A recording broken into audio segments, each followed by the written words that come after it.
guys, I know it's been a while, but I have something to share. So I kind of want to do a little story time.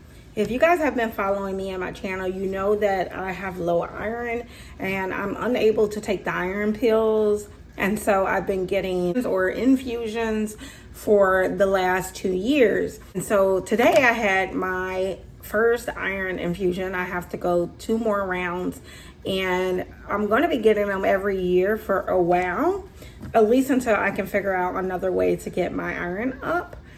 But today was just such a hard day, let me tell you. So I went in, well, we were running late, first of all. I don't know, it seemed like almost every Monday on doctor days we're running a little bit late. So I was running in. Now I did do the, what do you call that? Kiosk check-in at the clinic, at the hospital. And I was so happy because I'm only 44, but to me, I feel like old, like challenged. And I just do not, I like human interaction. Like I'm old like that. Like I want to go to a person, check in, pay my copay, whatever. But there was a long line and I was already running late. So I'm like, I'm going to try the kiosk, because even if I couldn't do it, I felt like I could still get in line and it would either be the same way or I would, get done faster. So I go over to the kiosk and it was so simple, guys. If you are like older, 44 and older, I'm gonna say, and you're scared to use, what do you call that? Like new things, new electronics, if you're scared of all that, computers and all that things, and you would just like rather not, because that's where I'd be like, I don't want to learn how to do that. I'm just gonna, here's my card, here's my money, and that's it. Anyway, it was super easy. It asked me my first name, my last name, my birthday to verify my addresses, if my insurance had changed, and if I was there for like workman's comp or anything like that. And I just said, no, yes, hit that. And if I had a copay for this visit, it would have asked me to pay it, and it has a credit card thing there. Now you can't pay cash at that thing. So I'm not sure if they would bill you if you were going to pay cash, or how that would work, or would you have to go over to the actual person to pay. But literally within 5 minutes, I was checked in and I did everything myself. So I was super happy about that. Okay, I go to the infusion area. I wait about 5 minutes and then they call me in. The lady up there was so nice. She really did, try to calm my nerves, but I have anxiety. I am taking medication for that, and I also have high blood pressure. And I don't like needles. I never ever liked the needles. Even when I was a kid, my mom used to sit on me so the doctor can like draw the blood and everything. I'm talking about as a kid. I learned how to actually take shots and everything when I was 18 years old, because I moved away to college and my mom's obviously was at home. So who is going to go to the doctor with me at 18? And they're like, this big ass 18-year-old cannot do a needle. And I could not. Like, I didn't want to draw blood. I didn't want to go to the doctor. And to this day, I don't like going to the doctor, and the dentist is a whole nother beast. So anyway, when I go in, because I go yearly, they change workers. There's not like the same workers there from year to year, because I'm only a yearly patient. I'm not like monthly or weekly. So they don't really know me and I don't know them. So I tell them, like, I don't really like needles. I mean, I'm yellow. You guys can see I'm yellow as hell. So normally I don't have any problem getting the vein or the vein inside there. So anyway, she tries here and she tries right there and she doesn't get it. She's like, it's not working. And then she has to try again. She tries right here.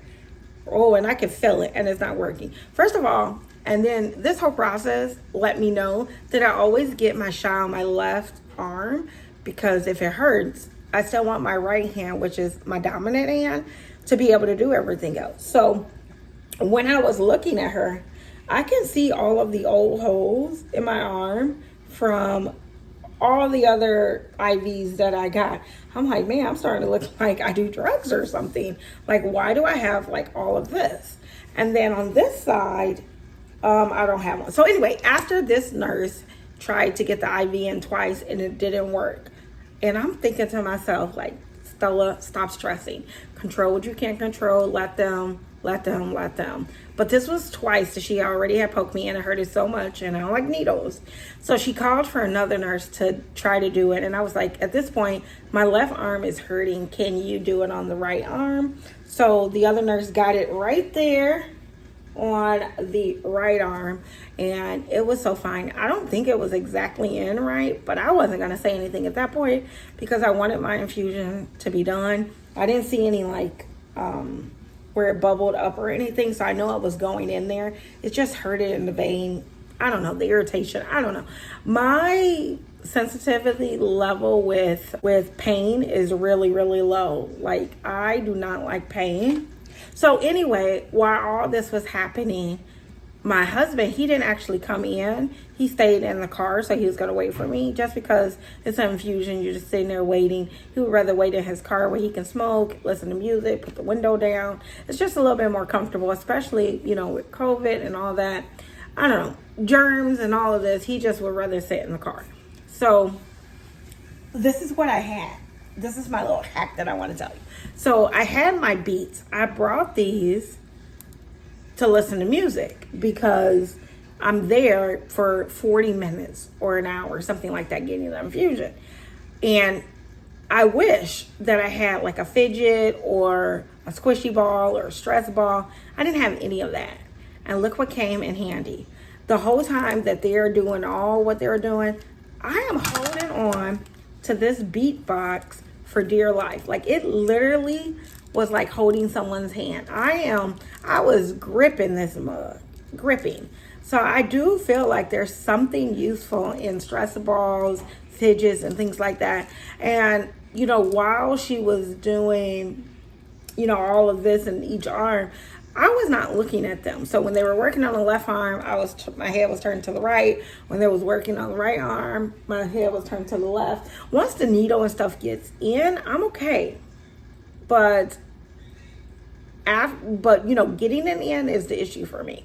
So I'm just here to tell you, if you're 44, if you're 24, if you're 80, and you don't like hospitals, you don't like shots, you are not alone. There are still people, even adults, who get woozy. I got lightheaded, and I think it's everything that goes all in one. It's the anxiety, the high blood pressure, the fact that I don't like needles and the lady couldn't get it. All of that was just making my blood boil a little bit. But this right here saved my life.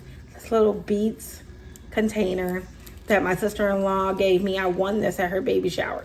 And I feel like it's even better as a stress reliever than it is as Beats. That's crazy.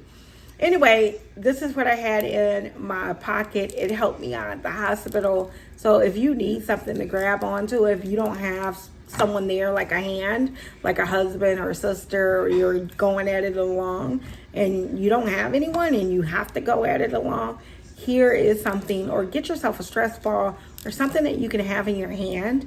And I feel like, I mean, it was my comfort. Anyway, guys, I don't know if this story meant anything for you, but I thought I should share it because I really did feel a little bit alone today. But this little guy was my friend. Anyway, so that's going to be it for today's video. I hope you enjoyed it. Let me know, how do you do at hospitals and doctors? Are you okay with it all the time? Or does it freak you out a little bit? That's going to be it, and I'll see you next time. Bye.